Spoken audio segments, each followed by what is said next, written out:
if you start your day off the right way and, hone in on putting good in, you're gonna get good out. What you want to change about yourself, like, that's really the first step. Why wouldn't you wake up with a purpose and make your day so much more worth it? So I am a health and wellness coach. I've been doing this for like, I don't know, like maybe almost a year now, actually. And before this, I was just like really stagnant with my life. I was just like going through the motions, trying to figure out where I belonged. And I was, hanging out with people that I thought were like my forever friends, but I was also like, why do I feel so negative or like yearning for something more all the time? And then finally, I decided to do like a little self-care journey and cut all of the negative people out of my life, Mm. which it kind of felt like I didn't have any friends for a little bit. But after like posting on Instagram and like just trying to be like my positive self and like honing in on my nutrition and all that stuff, it like brought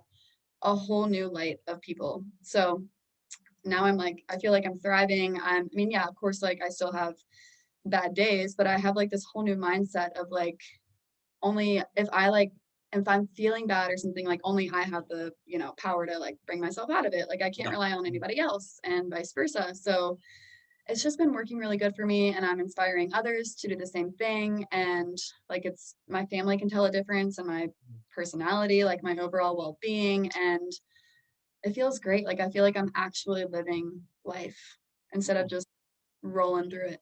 Mm. So Oh, that's beautiful. And yeah. and about that change that you decided to take, was that something that happened like in a moment? Was there a moment where you were like, you had a little clarity and decided, okay, I'm going to change this in my life? Or was it over time and you would accumulate this kind of negativity that we spoke of? Yeah, so I actually I connected with a girl on Instagram. Like I would have never done that before, but she made a post and the post said something about chasing your dreams and just like, you know, going for it. And Yeah. even if you don't know what that dream is, it's just like finding somebody else to inspire or finding something to inspire you to be better than who you are today and then just like running with it. Mm. So that's really all it took. I connected with her and she was like, yeah, like this is how I stay positive. This is what I do for myself. So we have been friends ever since. And then it's just, yeah, it happened like that. Yeah. Inspiration. And so like how are you able to figure out like what you want to do, and because you were like in this negative space and maybe lost a little bit, so like Yeah.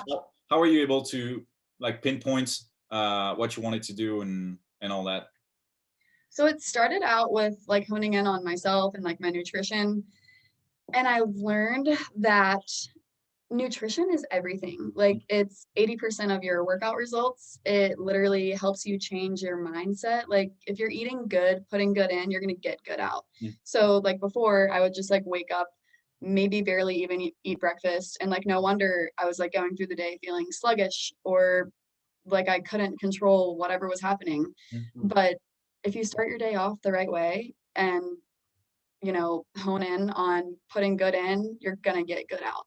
Mm. And just I've been like journaling and like writing down positive affirmations and counting my gratitudes and just like if I ever feel bad or sad, I instead of like letting it sit in the brain, I just write it down, ball it up, throw it away, and I'm like, oh, it's just that easy. You just have to change your mindset. Mm. So Mm. And that's yeah, beautiful, taking a choice to really work on the long road and just concretizing, if that's a word, I don't even know. Just I like it. yeah, concretizing, let's say, these ideas and concepts into your life to actually be able to hone in on the aspects that you want to change. But what about Yeah. the first step? How does that look like? Like, what's the first thing that you need to do to set yourself on a better life course? So the first step is the hardest step, I will say, because like you might not know like what you want to do long term, but the first step is realizing what you want to change about your life. Like I hated the way that I was acting towards people. I hated the way that I was like judgmental or, you know, freaking out if like that person is looking at me weird. Like those little things about myself, I was like, why are you thinking like you're thinking this way for no reason? Like you are who you are and you're a beautiful, inspiring person. So instead of letting these thoughts attack you, let them like come and go through, but then realize like what you want to change about yourself. Like that's really the first step. It's just, you know, I mean, now I'm like getting certified to be a yoga instructor. Like that's something I would have never thought that I would want to do. But changing the little things about myself that I didn't like has led me to realize, oh, wait, I have so much more potential if I just don't let those negative thoughts cloud my brain. Yeah, I like this idea of like fixing like things you don't like in your life instead of chasing something like a wild dream or something Right. you don't even know about. Yeah, that's Exactly. yeah. And Yeah. we were talking about like being up, like getting upset with Leo the other day, and like whether you gotta let it go or get upset, and when you have like negative thoughts. So how do you deal with that? So I definitely still have negative thoughts all the time. I mean, everybody does. It's just like it's natural. But you have to be in the mindset of understanding that yes, this is a thought that is happening right now, or yes, I am super sad right now. But you have to let yourself feel it. And like, I mean, if you just like brush it off, it's going to come right back and you never solve the problem. But if you acknowledge it, acknowledge the negative feeling, you can find a solution rather than just like dwelling in it or letting it, leave and come back. So I say acknowledge it and get it out of your system, write it down, like do whatever you need to do, but make sure that it doesn't stay there. Yeah. And I was reading a book the other day by Eckhart Tolle, I think is his name, or I'm not sure how to pronounce that, but he spoke of letting these kind of train of thoughts just pass, even the ones that could potentially guide us toward a positive change. Like, oh, I don't like this about myself, but you still let that go. Do you think that it's important to kind of keep some of those as motivation, like, oh, I don't like this, so I'm gonna work towards it, or is it better to turn that into something else? That's a really good question. I guess it's kind of different for everybody, but for me, I mean, I use those as drive. So like, if I feel a positive like feeling, I'm like, oh great, yeah, like I love this. Like let's run with it. And if I feel a negative feeling, I'm like, oh, wait a second.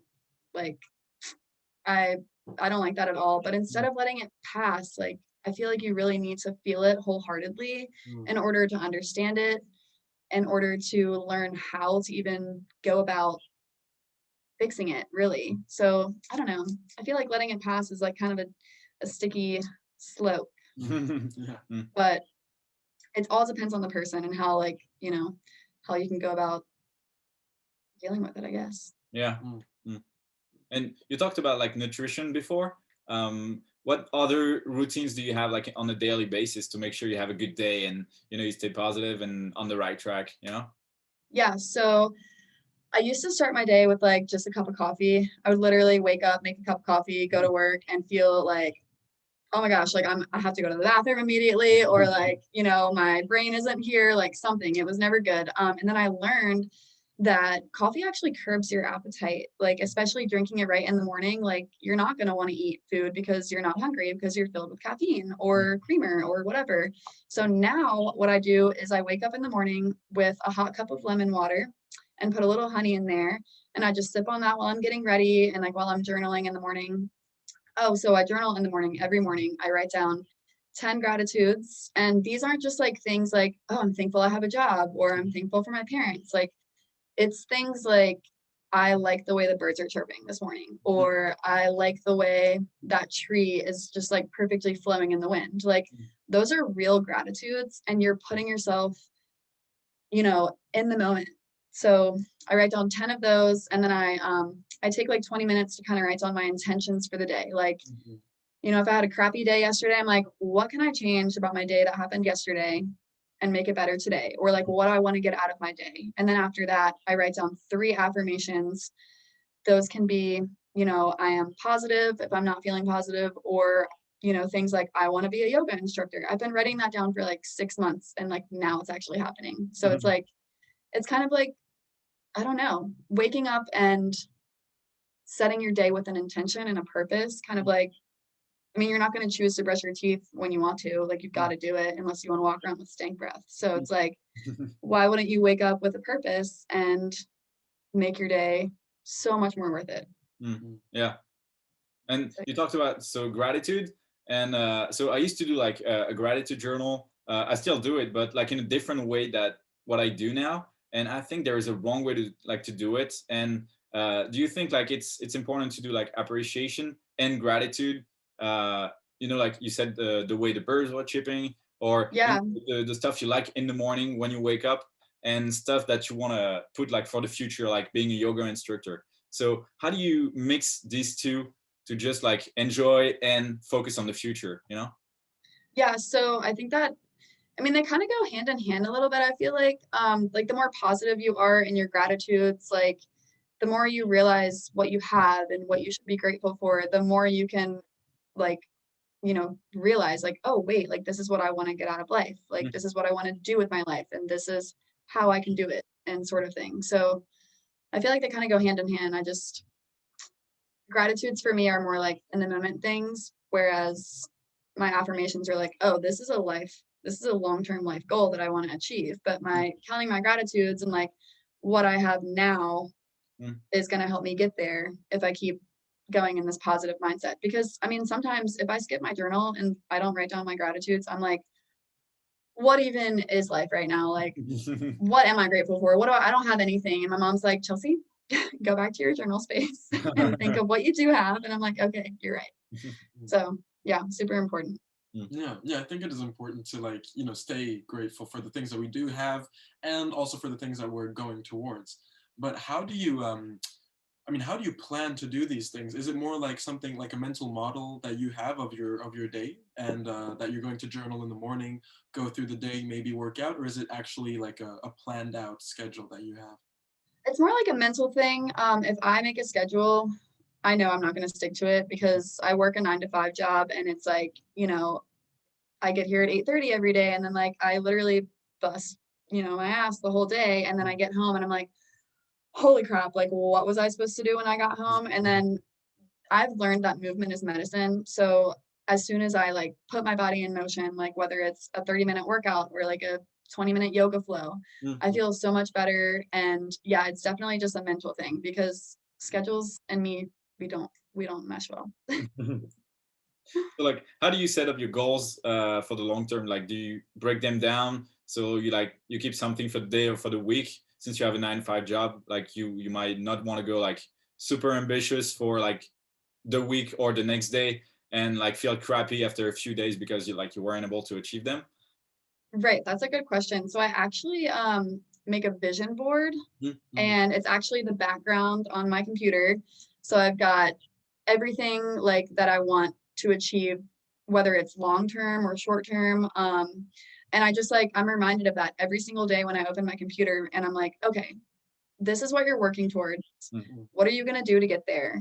And even if your day goes to complete crap, what can you do the next day to ensure that you're still motivating yourself to achieve everything on this vision board? And like the vision board gets bigger day by day. Like one day it'll just be like, oh, I want a little bit more money, so I put some money up there. Oh, I want to be a yoga instructor, put that down there. But I also make sure that like the pictures are kind of sized based on what I want to achieve first. So like the yoga instructing thing, it was a very, very tiny picture in the bottom because I was like, that's not something I need to do right now. But something that I do need to do right now is, make more money so I can get here, or, I don't know, just little things like that. It's just like, you got to have your goals in front of you, literally make a bulletin board, write them down on a piece of paper, because if you're not looking at them every day, I mean, you don't know what you're working towards. I mean, you do mentally, but it's like you're not being reminded all the time.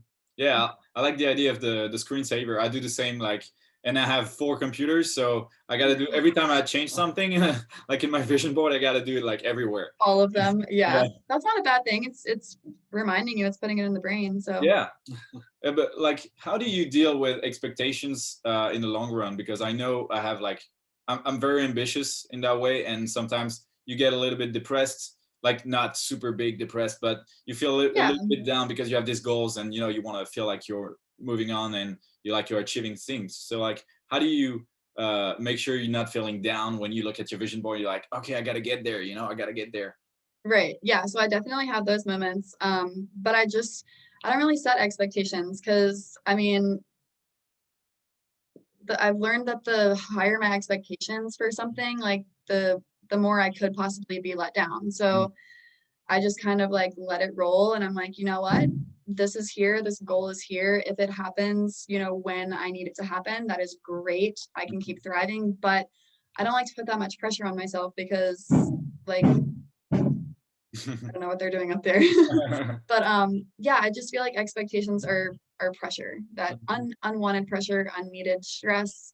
And you know, we have our whole lifetime to achieve our goals. So it's like, why not take the time to actually put all of your effort into something rather than be like, oh crap, I thought that I was going to do this at this like point in my life. Like, you know, I thought I was going to have like 5 kids. I'm 28 right now, and I thought that that was going to happen. And I'm like, well, my life like totally took a turn, like, you know. So it's just like those expectations, I don't really think that they're necessary. Go with the flow and ride it out, and get there you get there. Yeah, and speaking of writing out, since you do that in the morning, you kind of start that, let's say, spiritual process in the morning. How do you keep that alive during the day with all, you know, other people's energies kind of interfering with yours? And you know, for those of us who might have jobs where we have to interact with people, how do you, or how would you suggest, you know, keeping that energy alive throughout the day to still have some left for a good night's sleep?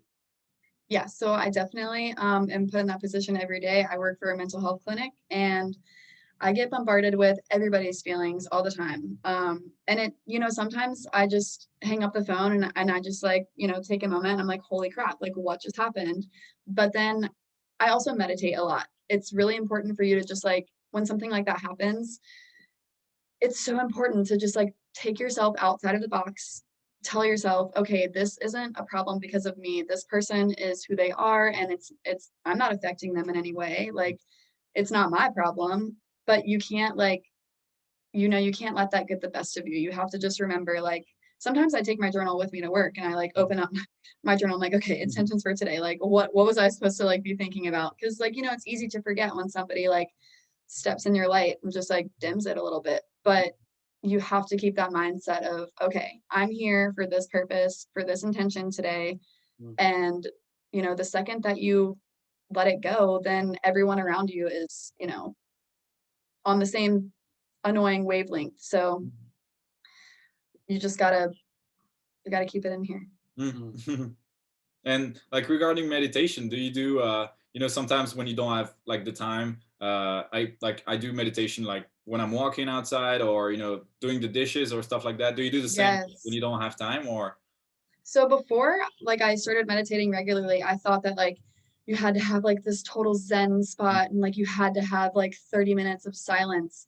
No, like meditation is literally like you said, you can go on a walk and be meditating, and be meditating is being in the moment. Like it is literally, you, like you said, washing your dishes. Like as long as you are mindful of what you're doing at the moment, like how you're feeling, like how the water feels when you're washing the dishes, or what the sidewalk is like when you're walking on it. Like you don't have to have this fancy setup to meditate. Like anybody can meditate. You can do it anywhere. You don't even need to be somewhere quiet. As long as you can close your eyes and even like breathe, like just counting your breathing and stuff like that. Like it's just, once I realized that, I've been like, I just sit in my office and I'm like, I shut the door, I close my eyes for a second, whether it be 2 seconds or like 5 minutes. But after that, I feel better, because you have to just like, it's so important to just take that moment. So many people are like, I don't have time to do this. I don't have time to meditate. And I'm like, but you do. You just you're not taking the time for yourself to do it. And like, that's just the most important thing, is people forget like, oh wait, I'm a person too. Even though I'm helping people all day or whatever they're doing, you have to step out of the box for 5 minutes and be with yourself. So yeah. And for times where that can be hard to actually take that decision, do you have someone like a mentor by your side to actually tell you sometimes, hey, don't you want to take 5 minutes for yourself and just kind of come back to your intentions and things like that? No, I'm actually kind of my own mentor. I do have like other health and wellness coaches. We're like in a group together. So like it's good to have that community, but like not all of us meditate every day. So like we're all on different wavelengths, but I would say that I'm my own mentor, because, you know, before I would rely on other people to be like, Chelsea, take a break and go eat your lunch, or, you know, Chelsea, stop thinking these negative thoughts. But then once you get into that mindset of being like, oh, wait, I'm the only one in control of myself. I have to realize when I need that moment. Like this girl at work yesterday, she was having the most horrible day and she just like didn't know what to do, didn't know how to calm down. And I'm like, you know what? Just go home. Just we only have 20 minutes left of work. Just go home and do you, because you've been doing for others all day. She never took herself out of that box to do for herself. So, I mean, I think, yes, sometimes people need like that little push or that mentor, but I've learned over the last few months that the biggest mentor is yourself. Yeah. So like, how do you keep on like growing every single day? Do you like look at for new like knowledge, or do you read books Yes. or all this kind of stuff? What do you do? I definitely listen to like podcasts. I can't really think of any off the top of my head.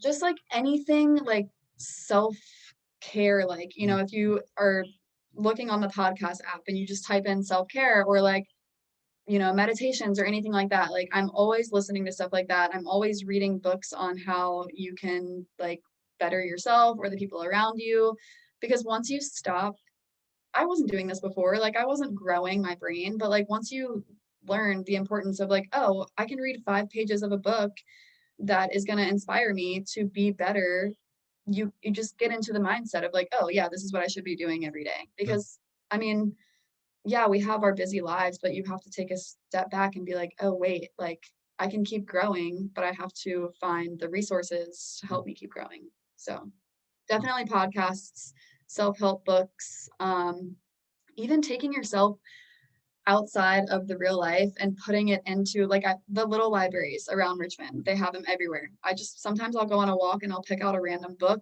and I'll start reading a story and I'll be like, you know, getting lost in that story and I'm not in my life anymore for a few moments. And I don't even have to read the whole book, but it's just little things like that, like to keep yourself growing in every single way. Yeah.